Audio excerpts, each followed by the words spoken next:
Someone else is cuter than you and makes me want to protect them. You know, men are creatures who want to protect the weaker sex. You get that, right? Those words were spoken by my husband, with a know-it-all look on his face. When I confronted him about his affair that I stumbled upon, he kept making excuses and finally became defiant. Asking for my agreement with the "you understand, right?" There was nothing I could agree with. Moreover, he had no intention of leaving me nor breaking up with his affair partner. There was no way I could continue being married to such a man. I took my things and went back to my parents' house, venting to my brother. After listening to my story, my brother showed a full-faced smile. So that's good. What's good about it? Hearing "that's good" as the first response after telling him about the affair was infuriating. I yelled at him in spite of myself, but he kept smiling. Then, I noticed a fierce anger in my brother's eyes, not matching his smile. My name is Rolla. I'm 31 years old. Jim and I were colleagues at the same company. Since joining, we consulted each other about work and supported each other, becoming friends who could talk about anything. We often went out for drinks, deepening our relationship by talking, not just about work, but also about personal matters. A few months later, after a company drinking party, it became just the two of us going home, and that's when Jim confessed his feelings. Drawn to Jim's bright, sociable, and incredibly kind and easy-to-talk-to nature, I didn't hesitate to accept, and we started dating. Even while dating, we consulted about work and would have meals together after work, smoothly continuing our relationship. Both of us loved seeing different sceneries, so we went on trips on weekends, and even traveled abroad during long vacations. Spending more and more time with Jim, I found myself increasingly drawn to him, and eventually I wanted to be with him forever.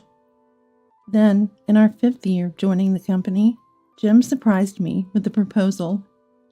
I remember not being able to stop my tears of joy when he opened the ring box in a private room of a glamorous restaurant. There was no need to refuse, and I accepted the proposal right there. Sharing a common love for breathtaking views, especially of the sea, where we had many memories, we decided to have our wedding with the ocean in sight. Blessed with good weather, it was the best day. Loving my job and wanting to talk more about work with Jim, I planned to continue working at the same place after marriage. But working in the same environment as a married couple proved to be difficult, so I transferred to a different branch where I could continue with similar job responsibilities. 3 years into our marriage, we're still happily married. We go out to eat several times a month and travel a few times a year. We have a good relationship with Jim's parents and lead a happy married life. To outsiders, we must have seemed like the perfect couple, and I felt the same way. However, that perception only lasted until this day. One day, since the next day was a holiday, Jim and I had planned to dine out leisurely after work as usual.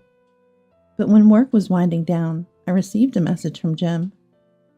Sorry, Rolla, something came up today, and I've been invited to dinner by a client. They've been really good to us lately, and I couldn't say no, so I can't make it to our dinner. I was disappointed, but that's okay. We can go to the restaurant another time. I was looking forward to trying it out.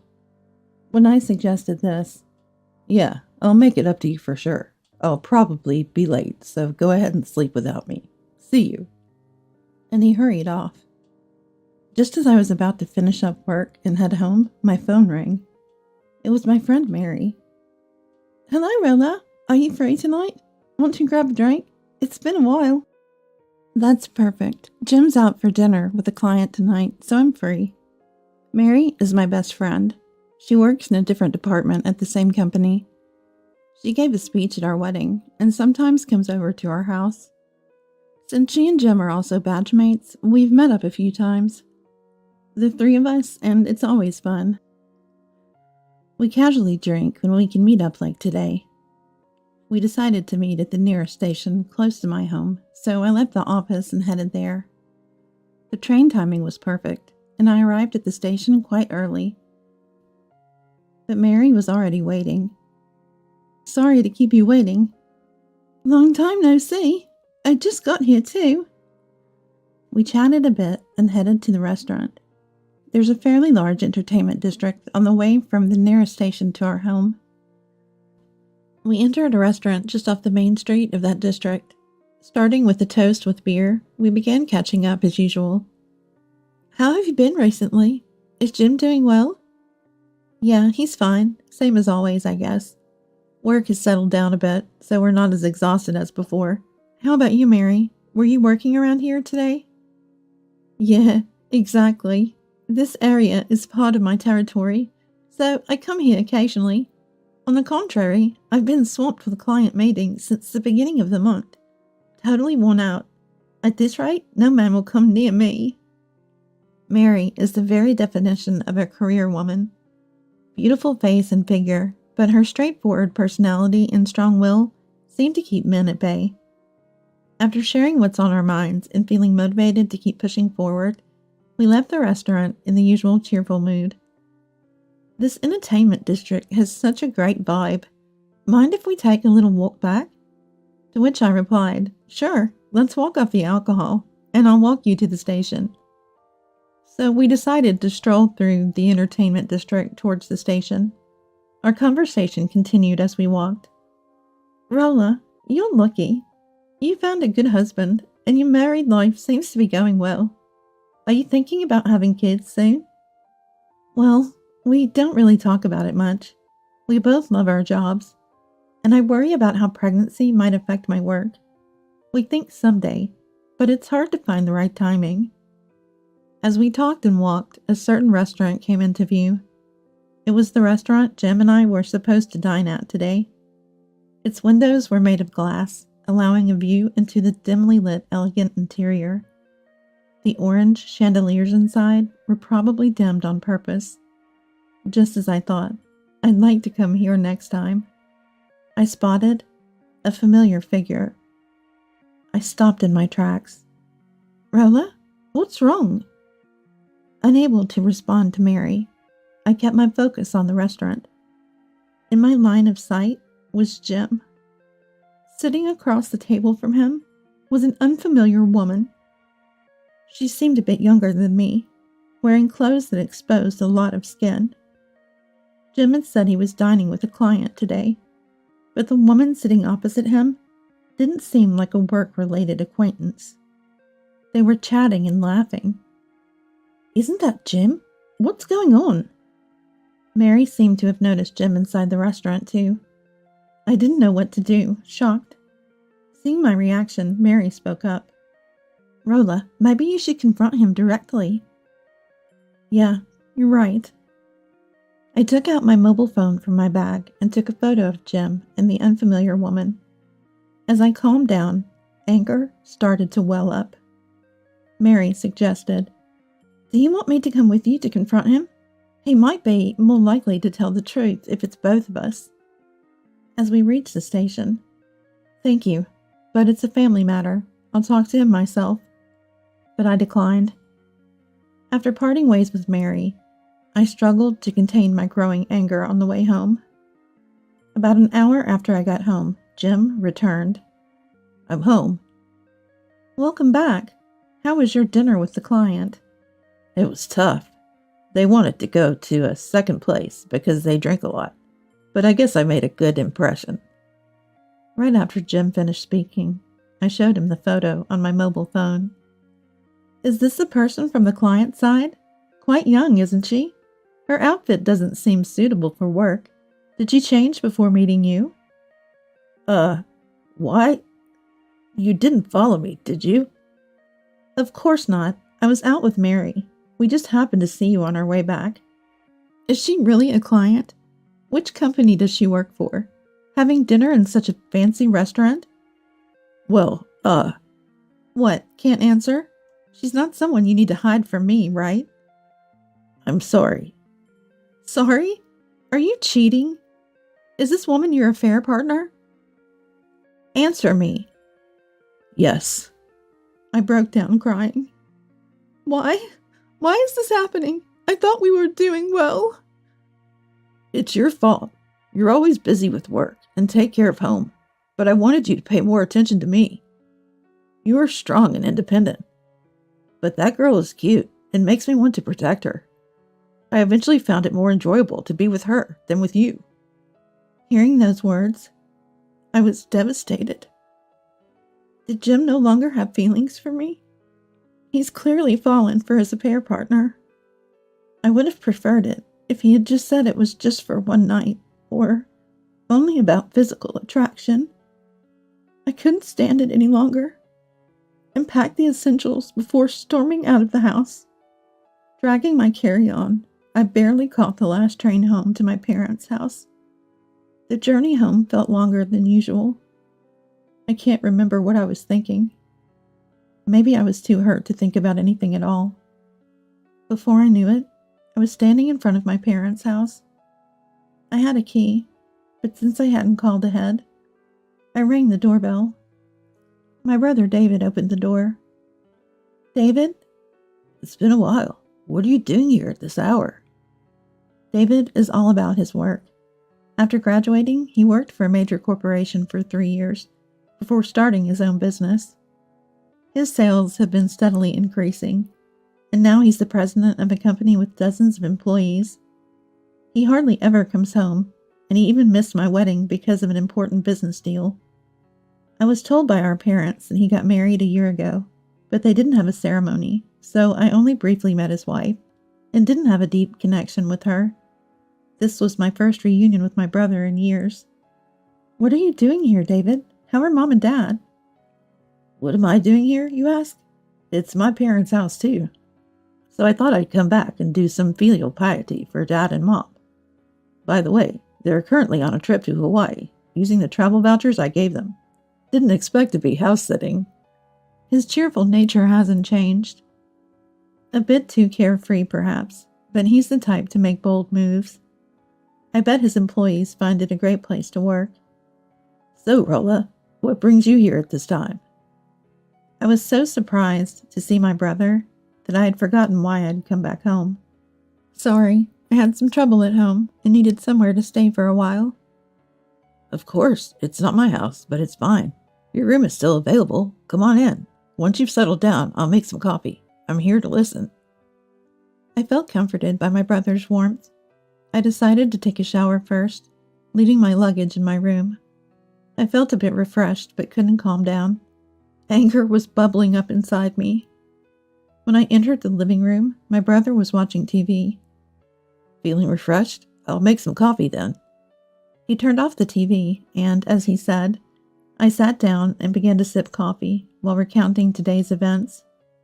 How we had been getting along as a couple, how we had made plans to go out for dinner as usual, how he canceled our plans, saying he had dinner with a client, the drinking session I had with Mary, and while showing the photos on my mobile phone to my brother, I said, "On the way back from drinking, I saw Jim and this woman at the restaurant we were supposed to go to.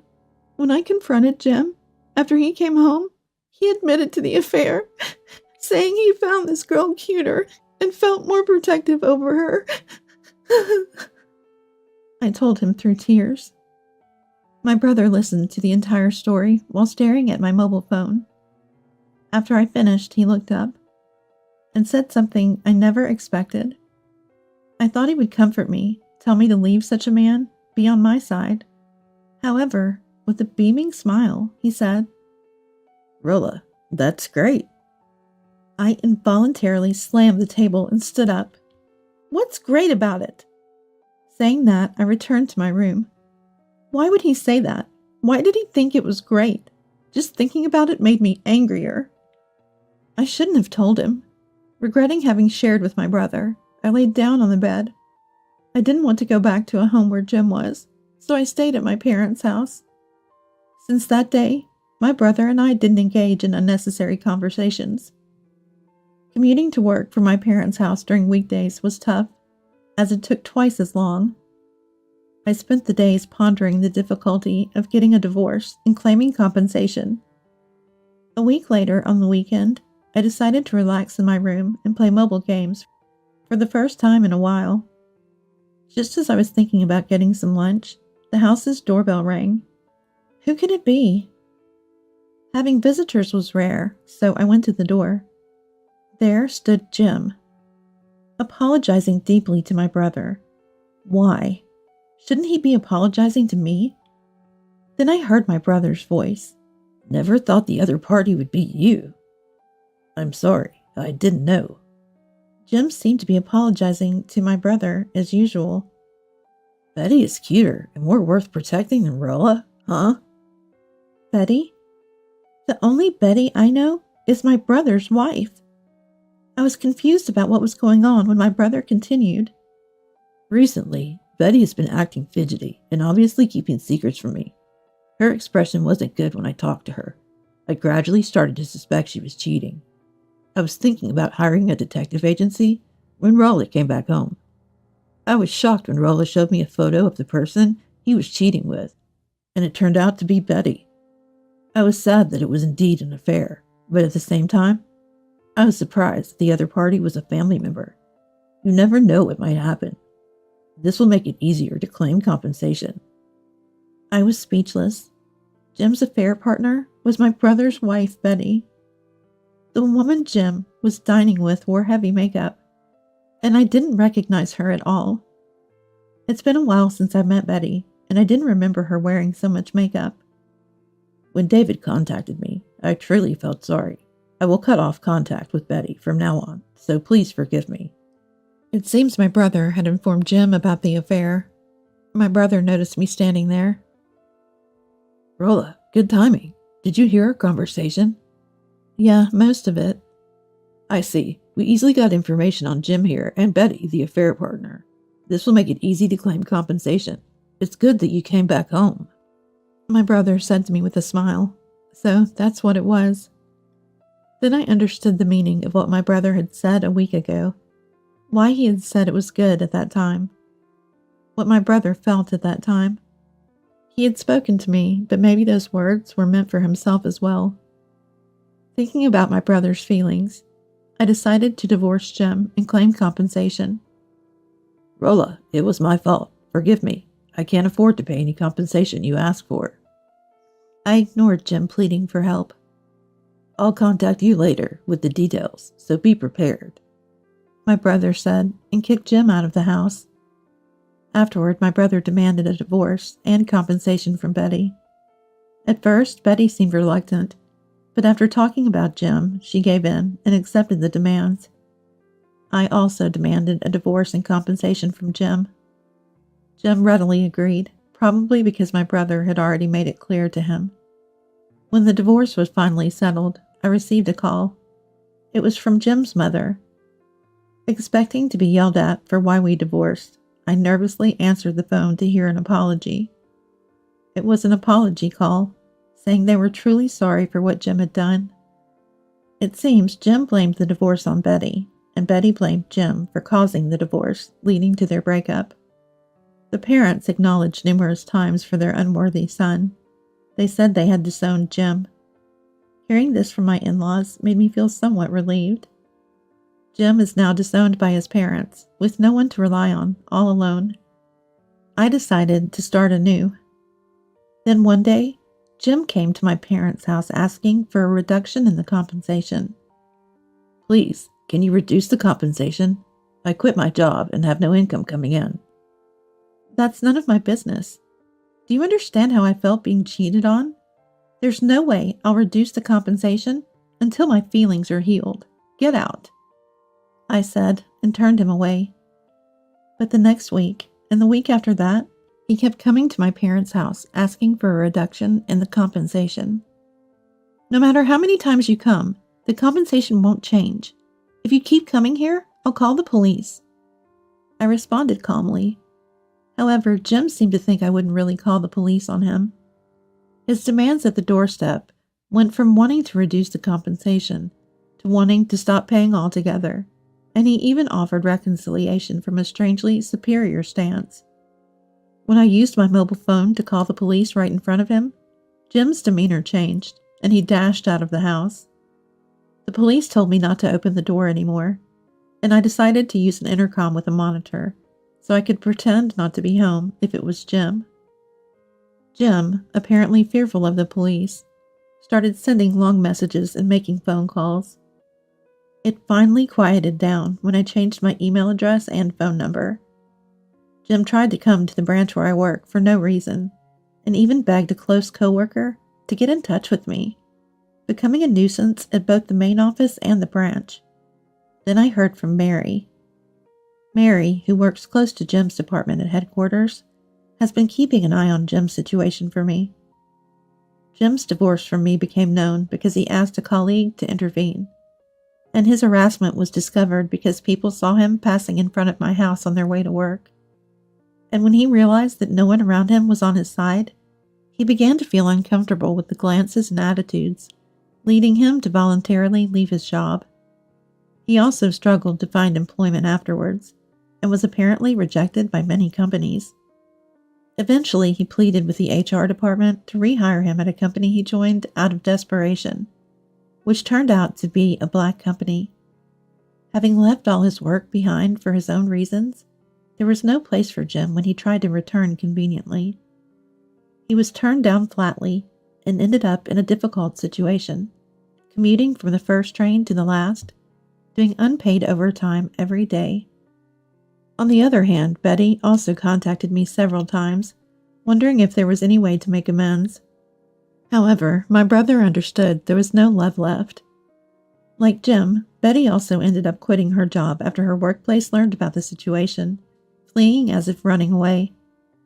After the divorce, she begged my brother to reconsider, claiming she couldn't pay the compensation because she'd end up poor. Since she only ever talked about money, my brother realized she was only after his wealth. Betty refused to pay even a cent, saying, "If there's nothing, there's nothing." Of course, my brother didn't let it go and contacted Betty's parents. Her parents, who didn't even know she was divorced, were very flustered and apologized, paying the money on her behalf. Betty thought it was all settled with that, but her parents were furious, saying they had only fronted the money and demanded it back. Now Betty is working in harsh conditions every day at a farm run by her parents. Afterwards, my brother and I started to keep in touch more regularly. We share updates and how we've been feeling lately, appreciating the novelty and the value of family, something we hadn't done much before. My brother is still busy with work, but seems to be enjoying his days. It wasn't easy for me to recover right away. The shock of the affair and the change in my living situation due to the end of my marriage was stressful. However, with lots of encouraging words from family, bosses, coworkers, and friends, I now see it as a valuable experience and have a positive outlook. Currently, I'm enjoying single life without considering marriage.